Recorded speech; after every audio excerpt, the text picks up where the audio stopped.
Welcome back guys. सो ये है lesson 2 of value area trading strategy. Last video में हमने देखा था कि कैसे फेयर वैल्यू प्राइस फॉर्म होती है, सप्लाई और डिमांड का रोल क्या होता है मार्केट को मूव करने में, बायर्स और सेलर्स जो है वो कैसे प्राइस को मूव करते हैं एंड सप्लाई एंड डिमांड का क्या रोल होता है। ठीक है। सो इस वीडियो में हम बात करेंगे फेयर वैल्यू एरिया की। ठीक है। सो फेयर वैल्यू एरिया को फॉर्म करने के लिए बायर्स और सेलर्स को एक बैलेंस बनाना पड़ता है। सो इस चार्ट में मैंने वो ड्रॉ किया है।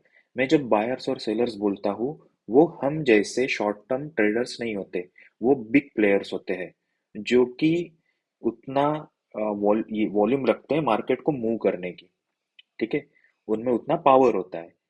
सो हमको क्या करना है, उनके फुटस्टेप्स को आइडेंटिफाई करना है मार्केट्स में। और अगर हम वो आइडेंटिफाई करना सीख जाए तो हमको उनका साथ देना है जो इम्बैलेंस क्रिएट करके नया फेयर वैल्यू एरिया बना रहे हैं। ठीक है। So right now let me explain you ये पूरा कंसेप्ट फेयर वैल्यू एरिया का। अगर आप चार्ट पे देख रहे होगे तो ये मैंने दो बॉक्सेस ड्रॉ किए हैं चार्ट पे। इस पे अगर हम देखेंगे फर्स्ट वाले पे, तो मैंने ऊपर लिखा है हायर बाउंड्री जोन और लोअर बाउंड्री जोन। ठीक है। फर्स्ट ऑफ ऑल, ये फॉर्म कैसे हुआ एरिया? ये एरिया फॉर्म हुआ जहां पे बल्क ऑफ ट्रेडिंग, मतलब सबसे ज्यादा ट्रेडिंग ये बॉक्स के अंदर हुई। बट इसका मीनिंग क्या है? इसका मीनिंग है, बायर्स को लगा, अगेन मैं जब बायर बोल रहा हूँ, नॉट अस, बिग प्लेयर्स, उनको लगा कि ये फेयर प्राइस है अभी इस स्टॉक की, इस इंस्ट्रूमेंट की। फिलहाल ये चार्ट गोल्ड का है, आप निफ्टी पे भी चेक कर सकते हो, सेम थिंग। अब इनको लगा, बायर्स को और सेलर्स को, this is the fair price right now of this instrument. So that's why यहाँ पे bulk of the trading start हुई। ठीक है। अब ये एरिया ब्रेक होने के लिए इम्बैलेंस किसी को तो भी क्रिएट करना पड़ेगा, और वो उसका रीजन कुछ भी रह सकता है। बट तब तक ये ऐसा एरिया है जहां पे दोनों सेटिस्फाई कर रहे हैं एक दूसरे को कि yes, this is the fair value area for now. मतलब ये प्राइस पे हम भी सेटिस्फाई है और तुम भी सेटिस्फाइड हो। तो यहाँ पे ट्रेडिंग फैसिलिटेट हो रही है दोनों को, बायर को और सेलर को, वो दोनों को ट्रेडिंग फैसिलिटेट हो रही है। इसलिए यहाँ पे एक बाउंड्री बन जाती है, एक हायर बाउंड्री बन जाती है और एक लोअर बाउंड्री बन जाती है। आप देखोगे तो ये मैंने ड्रॉ कैसे किया है, ये क्यों ड्रॉ किया और यहीं पे क्यों ड्रॉ किया है। तो आप देखोगे ये लाइन पे बार बार जाके इसका प्राइस नीचे आ रहा था, हिट करके, रिटेस्ट करके फिर से नीचे। नीचे में भी आप देखोगे ये प्राइस यहाँ से नीचे जाके फिर से ऊपर आ रहा था। इसका मतलब ये है कि बायर्स और सेलर्स दोनों एक्नॉलेज कर रहे हैं कि ये वाला प्राइस अभी फेयर है, और इसके वजह से यहाँ पे बहुत बल्क ट्रेडिंग होती है। इसके लिए ये फेयर वैल्यू एरिया बन जाता है हमारा। अब एक इम्बैलेंस कब क्रिएट होता है? अब फॉर एग्जांपल किसी भी रीजन की वजह से सेलर्स को कैसे क्यों क्या लगा कि अब हमको ये फेयर वैल्यू एरिया, ठीक है, वो हम एक्नॉलेज नहीं कर रहे। ठीक है। अब वो क्या करते हैं, they start putting supply to just check. ये हर फेयर वैल्यू एरिया को आपको देखने मिलेगा। अब ये जो एरिया है, फेयर वैल्यू एरिया, इसको हम लोग किस तरह से रिकॉग्नाइज कर सकते हैं, मतलब इसके मीनिंग्स क्या क्या हो सकते हैं। ठीक है। अब ये फेयर वैल्यू एरिया हो गया, इसके ऊपर सेलर्स को ये लग सकता है कि this is a selling opportunity, इसके ऊपर सेल करना मेरे लिए सेलिंग अपॉर्चुनिटी है। बायर को ये लग सकता है कि ये जो फेयर वैल्यू एरिया के नीचे जो भी प्राइस मुझे मिलेगी वो मेरे लिए बाइंग अपॉर्चुनिटी बनेगी। ठीक है। अब यहाँ पे जो इम्बैलेंस क्रिएट हुआ और उसकी वजह से जो सेलिंग आई, उसका मतलब यहाँ पे सेलर्स ज्यादा थे और डिमांड कम थी, इसलिए यहाँ पे सेलिंग हो गई।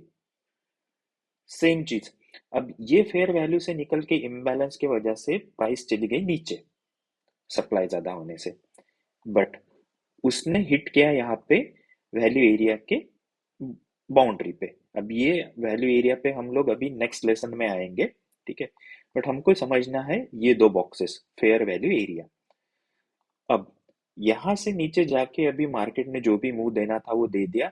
यहाँ पे फिर से क्या हो रहा है देखिए, एक और फेयर वैल्यू एरिया यहाँ पे बन गया। मार्केट ऊपर आया, यहाँ पे डिमांड थी, सब ठीक हो गया। यहाँ पे फिर से सेम सिनेरियो चल रहा है। अब बायर्स और सेलर्स फिर से एक दूसरे को एक्नॉलेज कर रहे कि भाई ये जो प्राइस है फिलहाल इंस्ट्रूमेंट का, वो फेयर वैल्यू एरिया है। इसको हम भी रिकॉग्नाइज कर रहे हैं, तुम भी रिकॉग्नाइज करो। यहाँ पे बैलेंस है, सप्लाई को डिमांड मैच कर रही है, ठीक है। यहाँ पे जाके फिर से कोई तो भी इम्बैलेंस क्रिएट करेगा। हमको न्यूज हो गया, उसके रीजंस हो गए, उसके इसमें नहीं पड़ना है, ट्रैप में। हमको जाना है, देखना है कि फेयर वैल्यू एरिया फॉर्म होता है तो उसको हम कैसे परसीव करेंगे, उसका मीनिंग क्या रहेगा हमारे लिए। हमको फुटस्टेप्स कैसे देखना है। जैसे लास्ट फेयर वैल्यू एरिया में हमको फुटस्टेप दिख गए कि भाई यहाँ पे सप्लाई बढ़ रहा था, डिमांड नहीं थी, इम्बैलेंस क्रिएट हो गया, हमको जाना है इनको सेलर्स के साइड में, ठीक है। हमको वहां पे ट्रेड देखना है, क्योंकि अभी बाउंड्री भी हिट नहीं हुई हो रही, हायर बाउंड्री। इसमें ट्रेड कैसे करना है वो हम नेक्स्ट लेसन्स में देखेंगे। बट मेन चीज है आपको कंसेप्ट समझना अभी के लिए। अब ये नए वैल्यू एरिया में अभी यहाँ पे क्या हो रहा है, फेयर वैल्यू में, फेयर वैल्यू एरिया में अब यहाँ पे फिर से वही रिकॉग्निशन चल रहा है कि भाई हम प्राइस एक्नॉलेज कर रहे हैं, बायर्स सेलर्स भी इसको बैलेंस में रख रहे हैं। यहाँ पे सप्लाई और डिमांड मैच हो रही है। अब हमको वेट करना है कि इम्बैलेंस क्रिएट हो रहा है, किसके साइड से क्रिएट हो रहा है, सप्लाई को कैसी डिमांड मिल रही है, ठीक है। वो हम कैसे समझेंगे, देखिए यहाँ पे आप देखोगे लोअर बाउंड्री को प्राइस हिट होके रिटेस्ट करके फिर से ऊपर जा रहा है। यहाँ पे 3 बार हिट हो गई। इस लाइन को आप, जो हायर बाउंड्री और लोअर बाउंड्री को आप एक प्राइस की लाइन मत कंसिडर करो, इसको जोन कंसिडर करो, ठीक है। ये नीचे वाला एक्सेस प्राइस है, ठीक है। अब यहाँ पे भी 3 बार हिट हो चुकी है। अब फिर से हमको ये देखना है कि इम्बैलेंस कहाँ क्रिएट होगा। इम्बैलेंस को पहचानोगे कैसे, सप्लाई को डिमांड मिल रही है कि नहीं मिल रही है।